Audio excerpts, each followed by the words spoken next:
Alright, what is going on, everyone? Welcome to another episode of Very Cold Lasagna, the podcast that houses a safe and open listening platform for casual, cold, and even the dumbest takes on the world of WWE, AEW, the NFL, and the wide world of pro wrestling and sports in general. I'm your host, DylanLasagna. Welcome to today's episode number 72 of this freezing cold podcast, and that houses the Very Cold Lasagna, which is also spicy as hell, like Garfield the cat loves to eat here in that very cold fridge. Anyway, today we got a good show for you all because my San Francisco 49ers are on a roll. Yes, they are on a roll. They have won 2 straight games, and they have won a good amount to stay alive in the playoff race this week in week 15 as they completely demolished the Atlanta Falcons. Yes, they destroyed the Atlanta Falcons 31-13 in a crucial week 15 matchup. So we're going to be talking about this big, crucial, important, any big term names that you want to use to describe this week 15 game that the Niners had at home against the Atlanta Falcons. We're going to be talking about the highlights from the game, my winners and losers on the Niners side, takeaways from this game, and when that's all said and done, we're going to be going on a very quick turnaround to Thursday night and on this Christmas week as the Niners travel out to Tennessee to take on the Tennessee Titans in a yet another big matchup on a Thursday night on this Christmas week. Before we talk all things 49ers here on today's show, I just want to quickly point out the social media and where you can find anything related to Very Cold Lasagna. So make sure you subscribe to the YouTube channel, turn on that notification bell so you can be notified of each and every podcast/video episode that comes out for Very Cold Lasagna. Make sure you listen to the show on Apple Podcasts, Spotify, Anchor FM, and Google Podcasts. Make sure you follow the show on social media on Twitter and Instagram at Very Cold Lasagna. So let's talk about my San Francisco 49ers and their Week 15 matchup against the Atlanta Falcons. This was an important matchup for the 49ers because unlike in the last 2 weeks, this was an important matchup against the Atlanta Falcons because, both teams were vying for playoff positioning, and more importantly for the Falcons because, they were trying to get into that, that wild card picture because had they won against the 49ers, they would immediately jump into the picture and steal away the 49ers 6th seed into the postseason, and the Niners would fall out of the picture and the playoff picture entirely. And I guess it would be good for me, but bad for everyone else because in all honesty, I just want to see Trey Lance play some games to finish out the season. But I guess for everyone else, they want a backdoor cover into the playoffs only to get bounced by the likes of Aaron Rodgers or Tom Brady or even not struggling Dak Prescott. But it is what it is. But for the 49ers, they had to win this one to maintain their stranglehold on the 6th seed in the very, very wild NFC playoff picture. Also heading into this game, the Arizona Cardinals, they all of a sudden lost to the Detroit Lions. Yeah. And it's not to say that, the Niners are going to make a all-out run to win the division because, well, they're very well behind in that department. But, it helps because, if they won this game against Atlanta and, the Rams make some moves too, hell, they could possibly supplant Arizona if they become a wild card team because of their typical choking in late in the season. Then maybe the Niners can jump to the 5th seed. Who knows?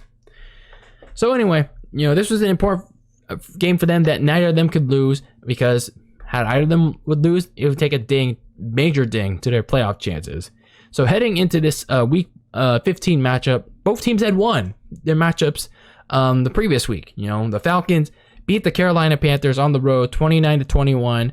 But it was pretty less reflective of what actually happened because it was pretty much the Cam Newton shitting on his own team show, because Cam Newton was just the gift that kept on giving in week 14, because he kept giving to the Falcons defense with self-induced sacks, fumbles, and he even gifted a pick 6 to the Falcons defense that is typically pretty bad.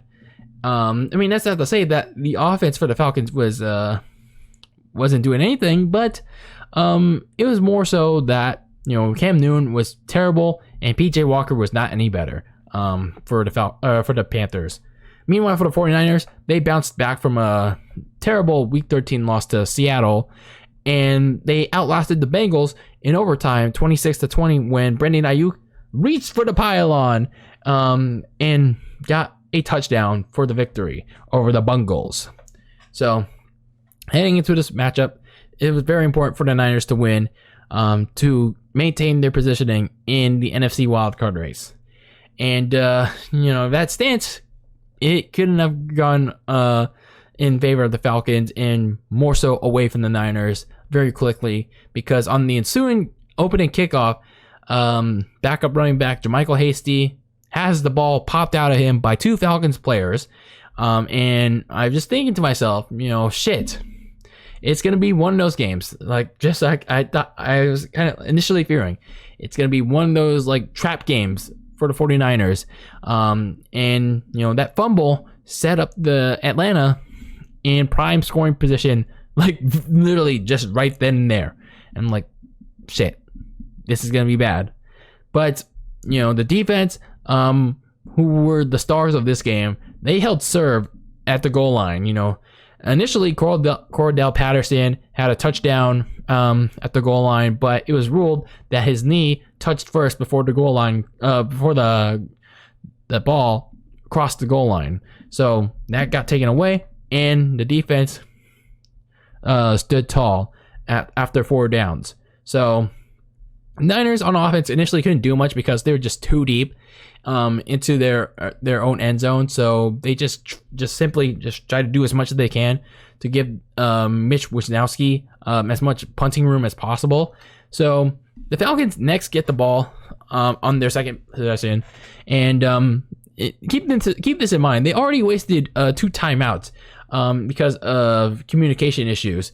You know, you gotta have great communication. You gotta have great communication there, John, to run an effective offense. And the Falcons were not doing that. And we've only had 6 minutes into the game, and the Falcons already burned 2 timeouts. Yeah, and they already burned 2 timeouts on 2 possessions. Yikes! So, despite that, you know, the Falcons managed to march down the field and get into field goal range, but that's pretty much all they could do. And the Niners managed to again hold them serve, and you know, they only hold them to a field goal, 3-0 lead. Okay, that's fine. But the Niners' next possession, it was like a definition of a true Jimmy Garoppolo and half Jimmy garbage fail experience, because throughout this drive, you know, you got some good passes from Jimmy G, but you also got Jimmy G almost taking a stupid ass sack by the Falcons defensive line, because Jimmy G was like standing in the pocket trying to find something to happen. He didn't want to run out of the pocket. Like, dude, run out of the pocket, just throw the ball away or something. But no, he just wanted to stand in the pocket like he had super glue on his feet, like he usually does. And he was luckily able to find Jeff Wilson Jr. just like right there in front of him for a few yards. And like, my God, this dude cannot, for whatever reason, cannot run out of the pocket for his damn life.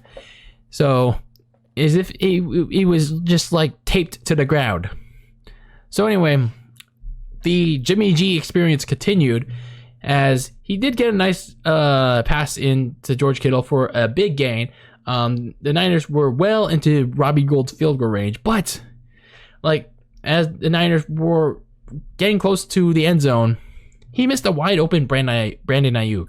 He's like, he was scanning the field, and Brandon Ayuk was like right there on his left, but he missed him. He decided to go for Jawan Jennings in tight coverage and didn't get him. So the Niners just simply went for the field goal, tied it at 3, and we go to the second quarter.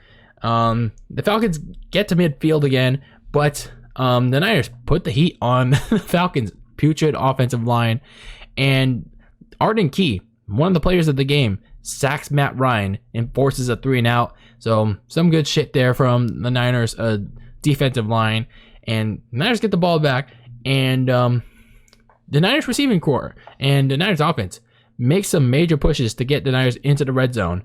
Brandon Ayuk, Jeff Wilson Jr., Jawan Jennings, all key players in this portion of the Niners' next drive. You did get some weird trickery from Deebo Samuel that was kind of a fail. But anyway, the Niners punched it in. You know, Kyle Juszczyk pounded the rock through the Falcons' defense, and next thing you know, they're up 10-3. So some good things I'm seeing out of the 49ers, even though it's a pretty shitty Falcons defense. So the Falcons are back on offense again, and initially,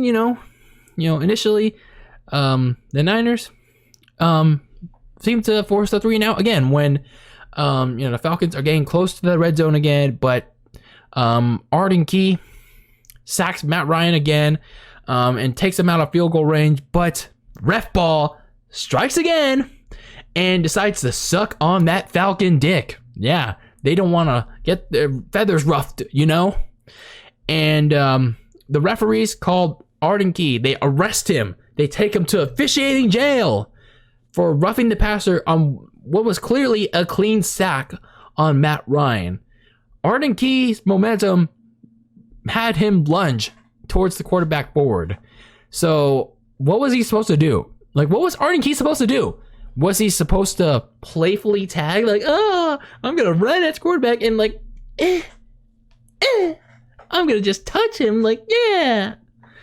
Or was he just supposed to run around the quarterback and just like do a spin move on Matt Ryan and just let Matt Ryan just run away freely? Just let him pass it to like Russell Gage or Kyle Pitts or some no-name receiver named Zacharias, whatever his name is, or Tajay Sharp.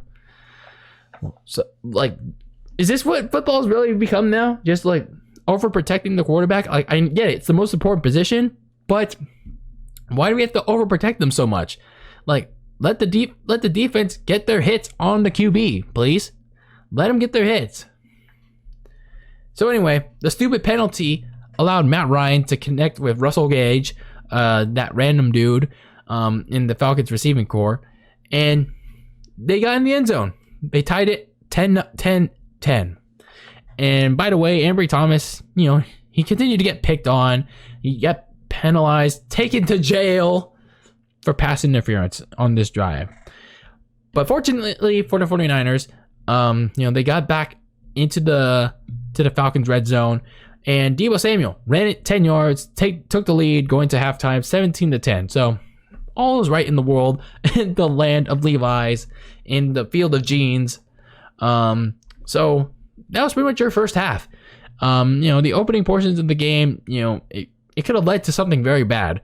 That fumble on the opening kickoff, it could have led to some very bad things for San Francisco. But it didn't let them eat them alive, unlike previous games where, they made some early mistakes and the other teams took huge advantage of it. But here, it's the Falcons. I mean, yes, they're a pretty bad team, and despite their record, that one mistake didn't let the Niners get eaten alive by it.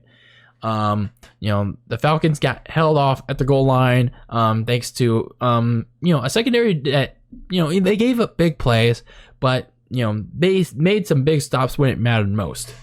And that defensive line, they have been pretty good. They've been pretty good, beating that putrid Falcons offensive line to rattle Matt Ryan for pretty much most of the first half.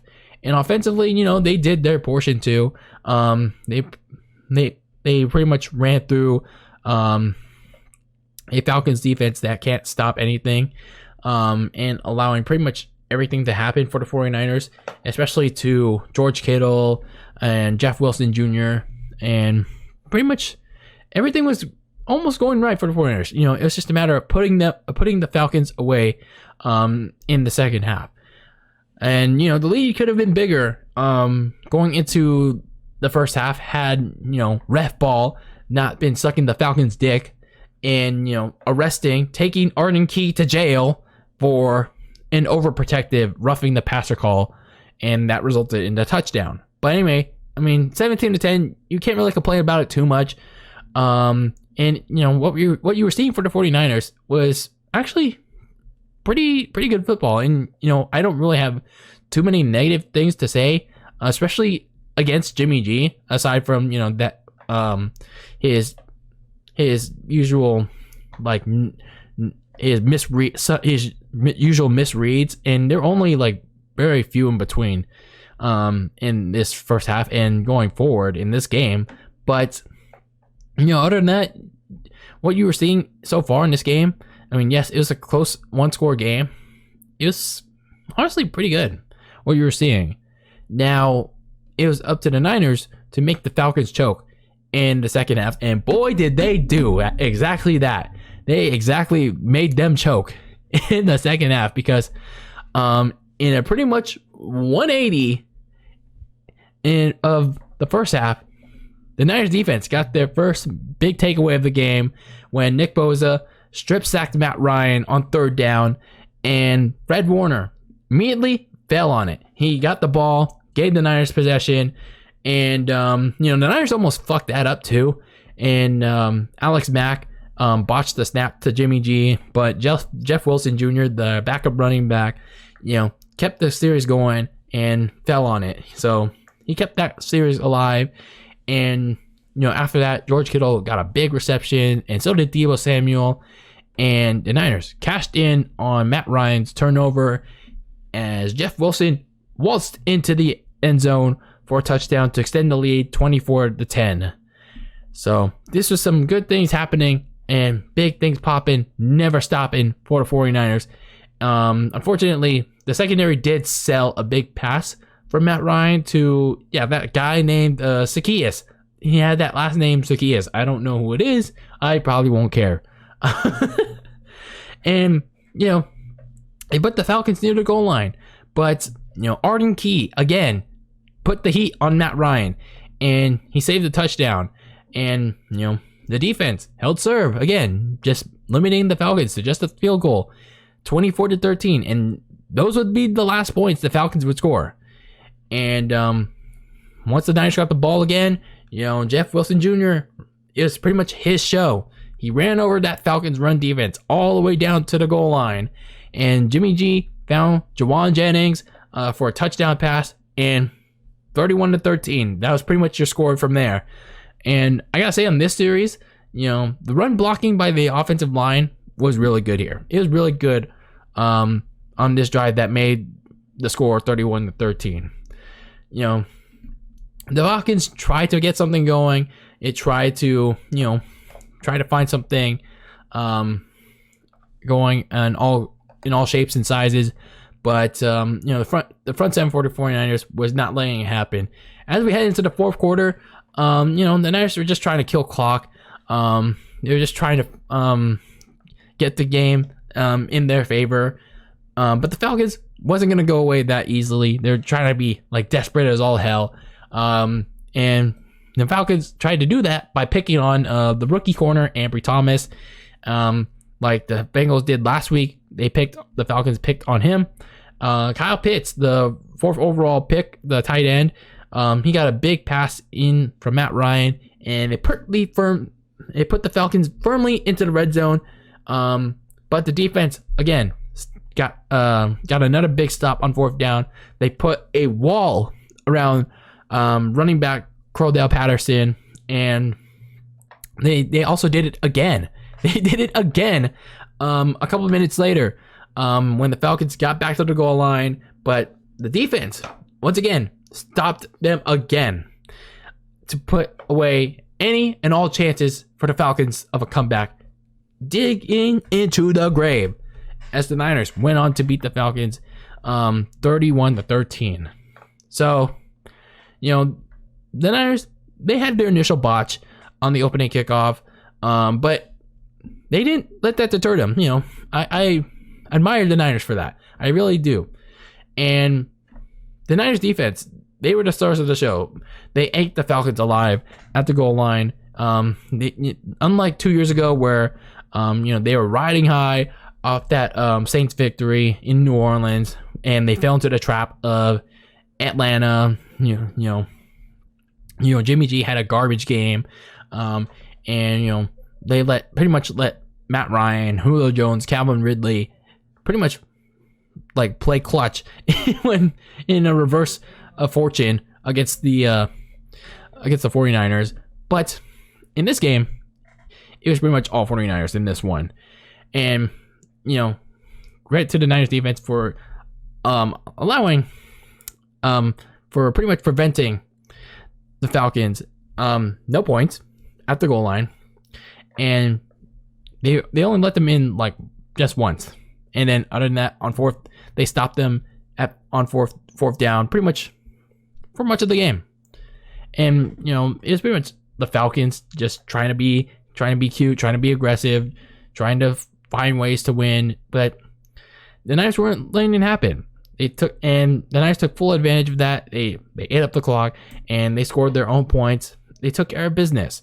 The Niners offensively also took advantage of leaky Falcons defense on the run and passing the ball. They had big games from George Kittle, Deebo Samuel, Jawan Jennings, and Jeff Wilson, and they jumped out to this big 31-13 win.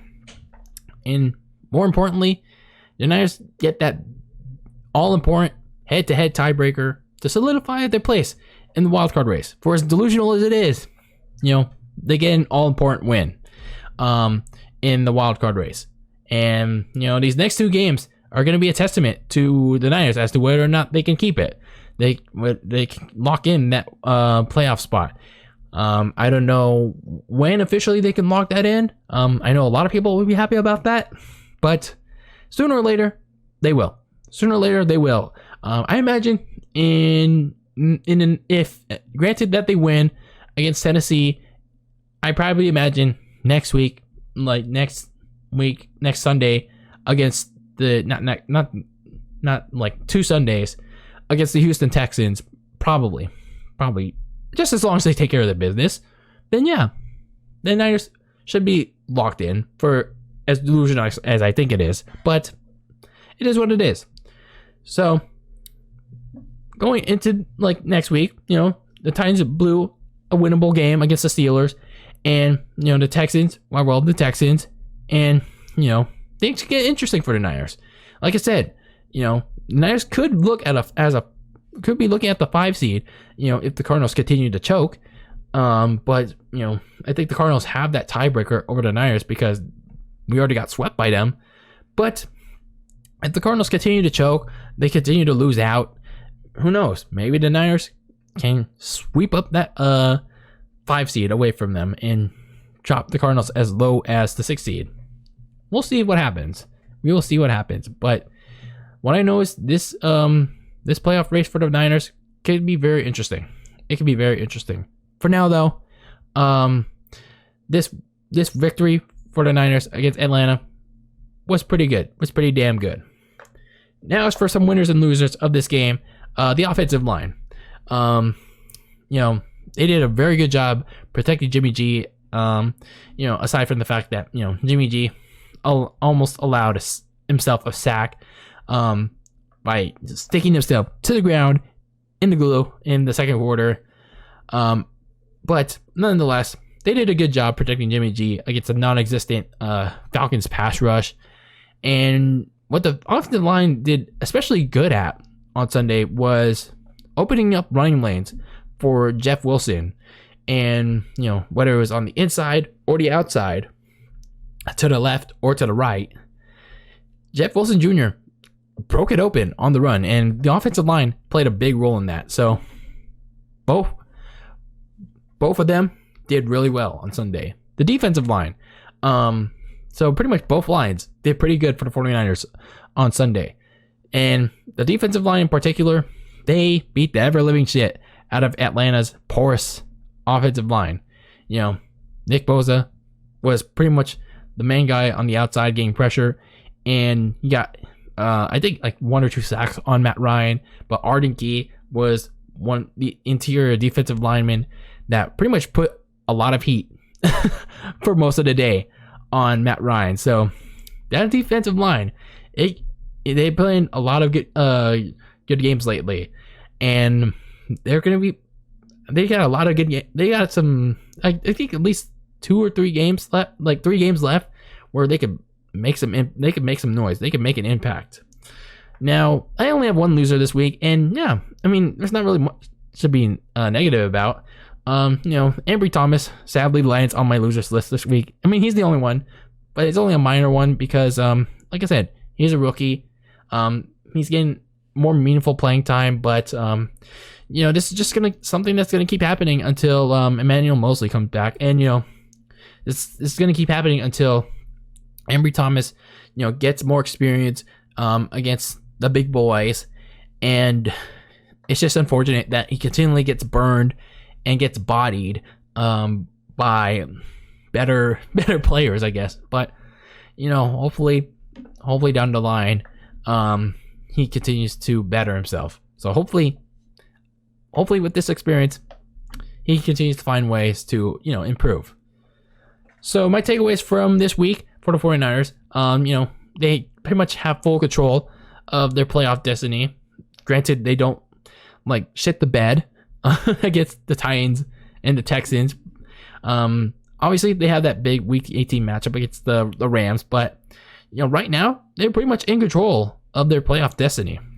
You know, like I said, had they lost against the Falcons, they pretty much would have given up their spot to them, you know, with that head-to-head tiebreaker, and as it would stand, they would have fallen out of the playoffs entirely. I mean, like I said, good for me, but I know a lot of delusional Niner fans would want to see this team backdoor into the playoffs into a Nickelodeon Most Valuable Player award for Jimmy G. But I mean, winning here against the Falcons in a blowout manner assures they're in probably full control of at least the 6th seed. And it'll probably stay that way, granted that they keep winning, especially because, you know, teams like Washington, Philadelphia, New Orleans, and I think that's pretty much it. They're just going to keep, like, cannibalizing each other. They're just going to keep, like, leeching off each other. They're just going to keep eating and eating and eating. Like it's the freaking wild in the desert. For that 7th and final playoff spot. You know, like I said, as long as the Niners take care of their business, maintain control of their delusional destiny, they should have that 6th seed, and who knows, maybe they may even jump up the 5th seed if the Cardinals keep choking, or the Rams choke somehow. Who knows? Maybe, but for now, they have control of their own destiny. And I will say, you know, they played their most complete game to date. And I understand, you know, it's the Falcons. I get it. And I know week 10 against the Rams was pretty good, but, you know, who knows what would have happened after that.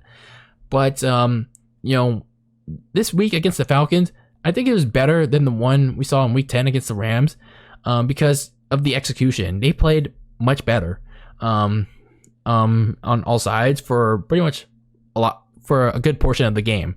I mean, they didn't allow much in the 4th quarter. They didn't really do much in the 4th quarter themselves, offensively, but when it came to nut crunch time, the defense really kept a poor team in Atlanta in their place. They kept them away from the end zone. They didn't let up, and as a result, you know, this resulted in one of their best games, if not the best game for them all season long. And, you know, both sides looked good throughout the game with that don't break, don't bend mentality throughout the game. And last but not least, you know, that if the Niners keep winning out Like, I keep saying that, but that week 18 in LA against the Rams, it could become mightily important. The Cardinals, like I said, they just recently lost to a now 2-win Detroit Lions team. I don't understand why Detroit keeps winning, man. Why do you continue to deter from your destiny of getting that number 1 overall pick? First, you deter from your destiny becoming 0-16-1, and you don't want to become 0-17. Now you don't want to become 0-16-1, and now you don't want to get the first overall pick for whatever reason to get a quarterback. So what do you want? I guess all Detroit wants to do is play spoiler for the playoff teams, like completely fuck up the the playoffs for pretty much everybody. But anyway, the Cardinals, they lost to the Detroit Lions in week 15, and pretty much opened the door for the LA Rams to overtake them in the division. And how does this relate to the 49ers? Well, like I said, they don't have much of a fighting chance to win the division because they already got swept by the Cardinals and Seahawks already. But what I'm trying to say is that, week 18 against the LA Rams in LA, it can have a lot on the line. The Cards continue to choke away their season like they always do, very late in this in years. It could come to a situation where in week 18 the Rams are trying to lock up the division, or try to get better seeding, and the Niners, they're just trying to either clinch their playoff spot or maybe surpass somebody for that 5th seed. Who knows? All I know is that this NFC West and this NFC playoff picture is clearly not settled yet. Not in a long shot. So those are my thoughts on week 15. The Niners' big week 15 victory over Atlanta, and very important one for those looking for that backdoor entrance into the playoffs. So what do you guys think about that 31-13 victory over Atlanta? Let me know however you can. So now let's talk about the Niners' short turnaround, their Thursday night road trip to Nashville, Tennessee, in Nissan Stadium, the home of SummerSlam 2022 in July, against the Tennessee Titans. Yes, little fun fact there for y'all. SummerSlam, yes, is going to be in July in Nissan Stadium in Tennessee. So a little fun fact for you before we head into this big week 16 matchup to kick off the week. That is week 16 between the 49ers and the Titans. So, both teams, they're coming into this short week, this short Christmas week. It's like the prelude. It's like the prelude of, this Christmas weekend. They're heading into opposite directions. Unlike the 49ers, the Titans, they're kind of going cold. They're entering that very cold fridge, but they just can't seem to reach that very cold lasagna, and they're getting cold as ice, and they're getting cold as ice, and it's been like this latest instance of being that is where they choked away a very winnable game against the Pittsburgh Steelers. Yes, a very washed ass Pittsburgh Steelers team, and Ryan Tannehill and that offense continue to stink up the joint. They continue to turn over the ball, and a lot of things going for the Titans right now. It's just not in their favor. And with each and every loss that Titans take, their chances of trying to win the AFC South, their division, it's continually running thin. And every win by the red hot Indianapolis Colts, they're peaking at the right time, by the way. It just increases their own opportunity to steal the division away from the Titans. Meanwhile, for the 49ers, they're red hot themselves. They've won, 5 of the last 6 now ever since week 10. And they're trying to continue to solidify their delusional playoff hopes.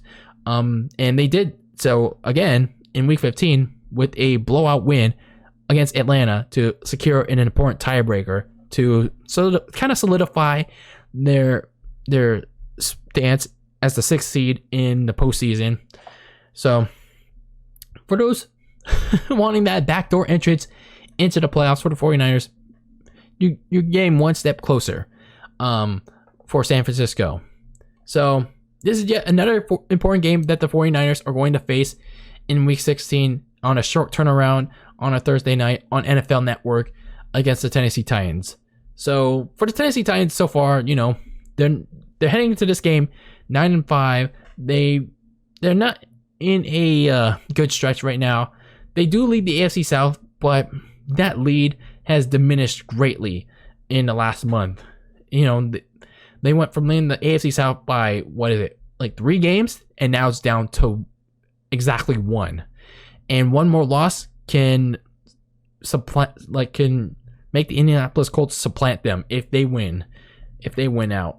So, the question becomes for Tennessee is, how long will they maintain that lead in their division? Because, they started out 8-2. They at home to start the season, they got blown out by Arizona, and they lost to the New York Jets in Week 4, so they were 2-2.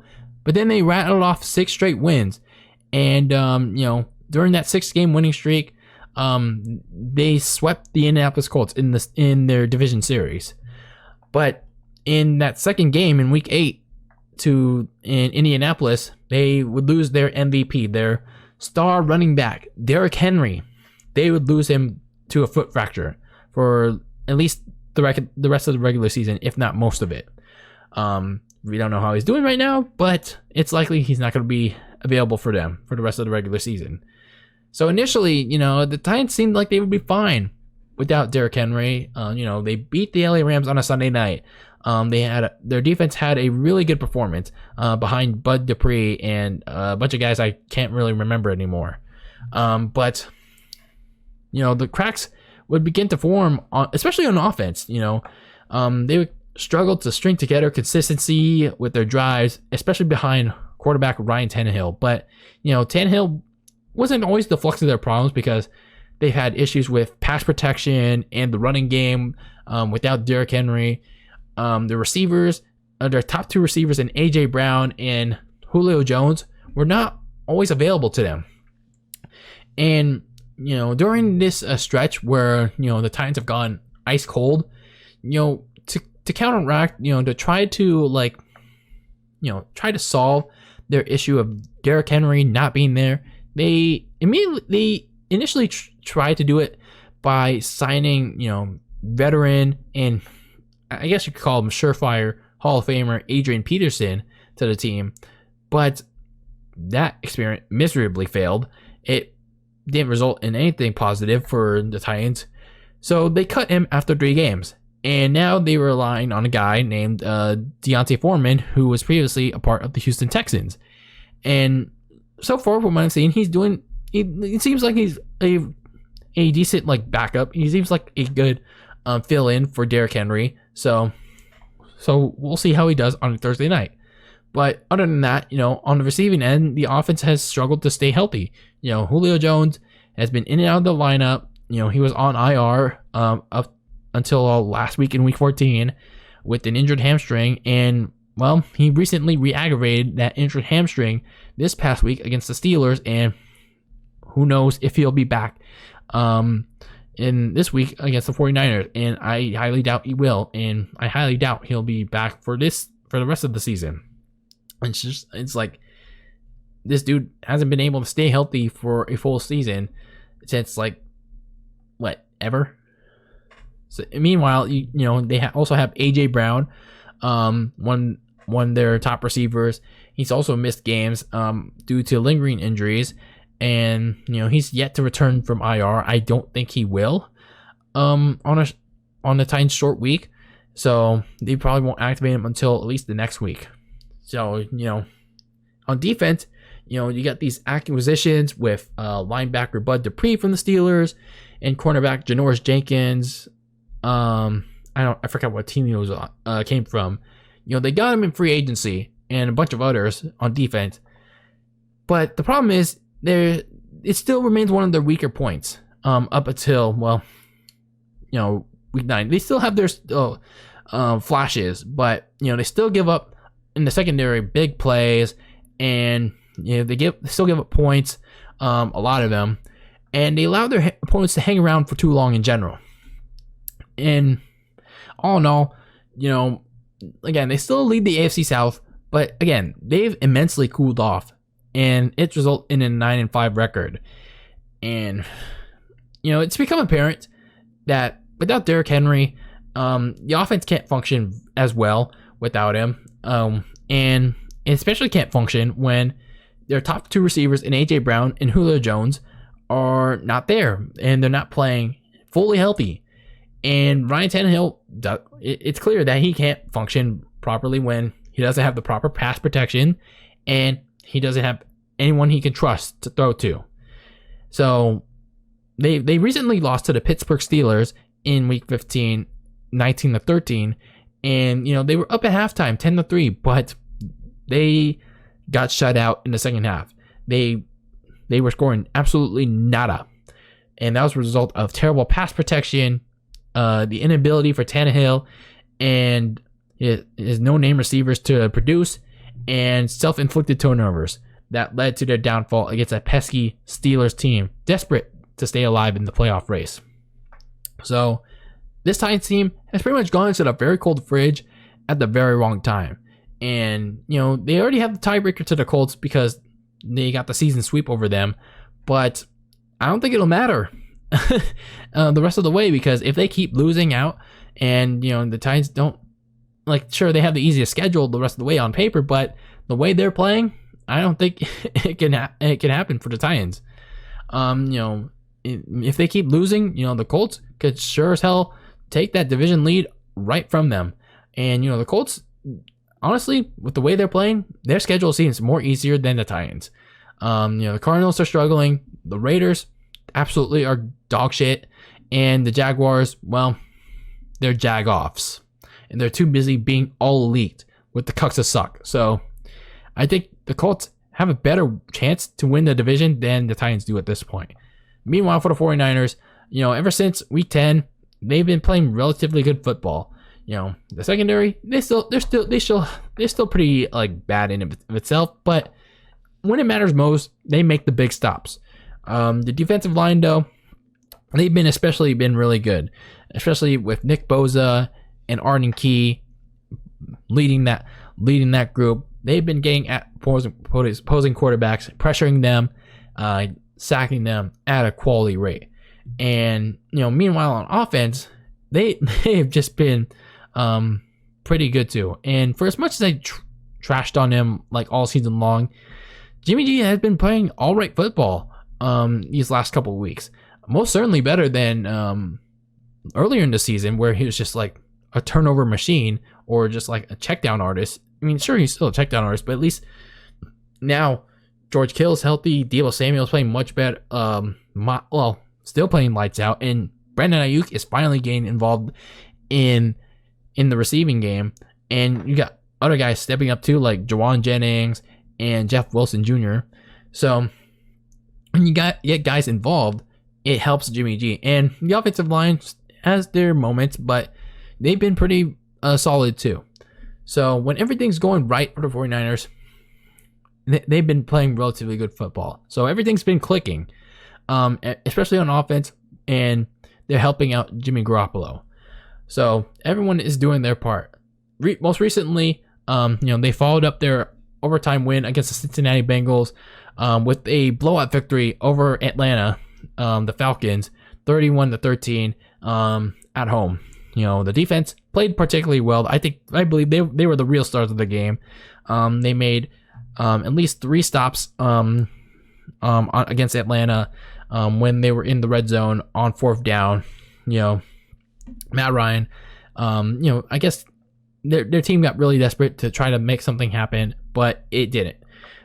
They lacked the talent to do so, and they just couldn't capitalize on their opportunities. And the offense took apart a really bad Falcons defense too. You got good runs by Jeff Wilson Jr., and the offensive line played a big role in that too.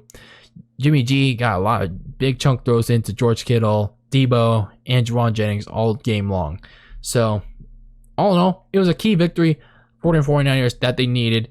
as they further stake their claim for the 6th seed in the postseason. And who knows, maybe they could get more if things continue to fall into place for them. Now for the keys to victory for both teams. For the Titans, you got to figure out a way to get to Jimmy Garoppolo.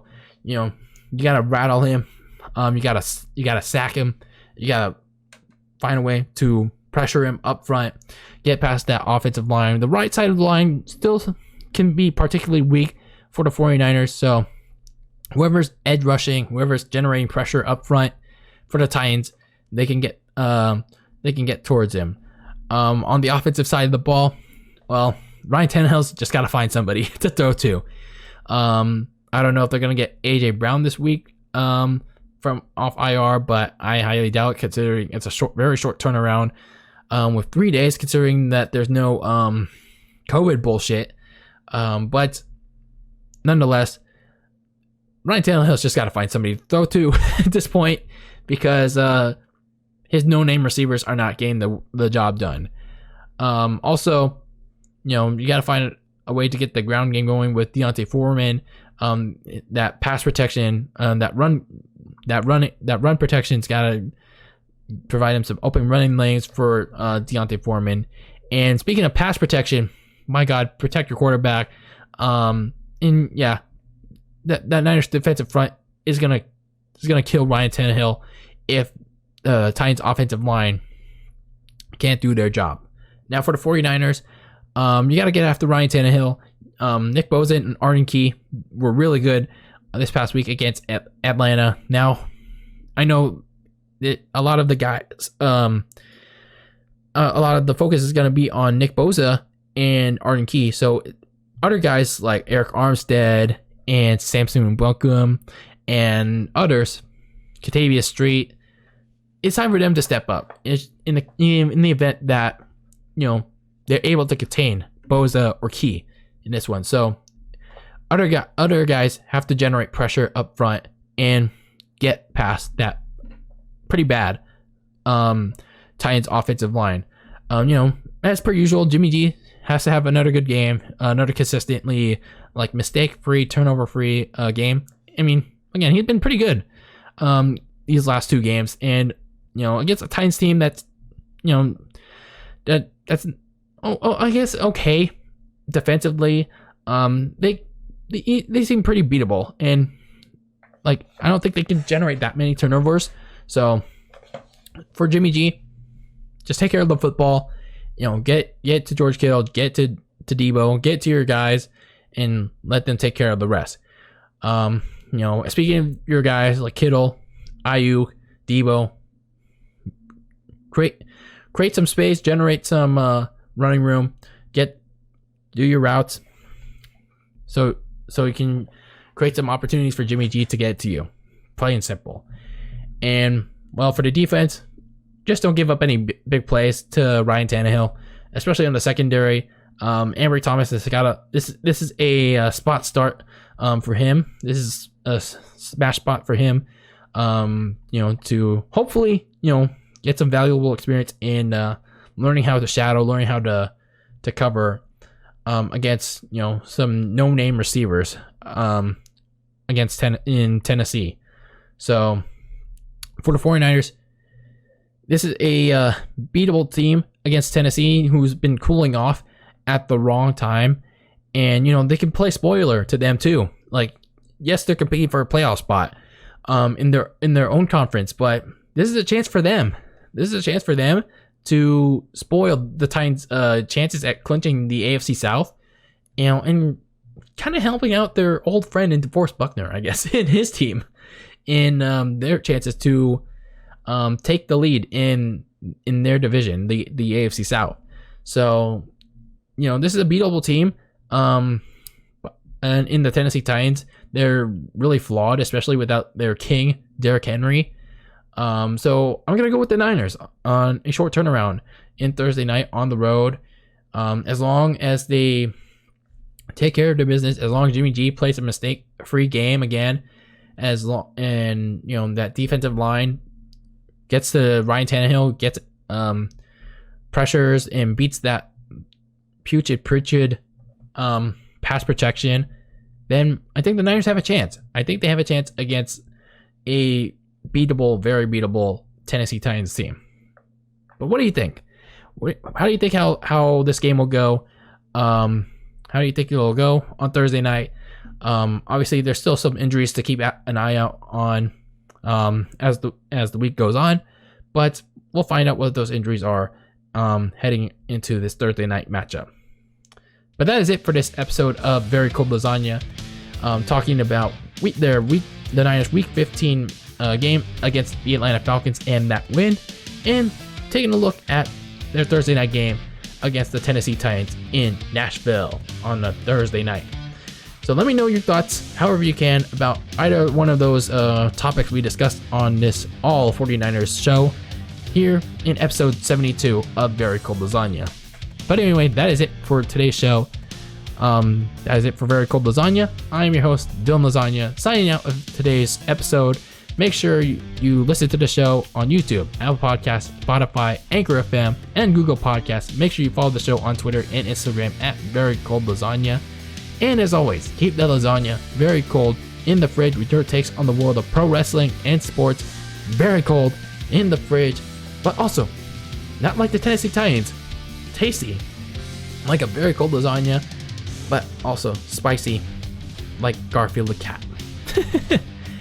Anyway, everyone, until next time, Merry Christmas, Happy Holidays. I mean, we'll still be talking about Week 15 of the NFL season in the next episode, but I like to say early on, Merry Christmas, Happy Hanukkah, Happy Holidays, whatever you celebrate during this time of the year. But until next time, peace out.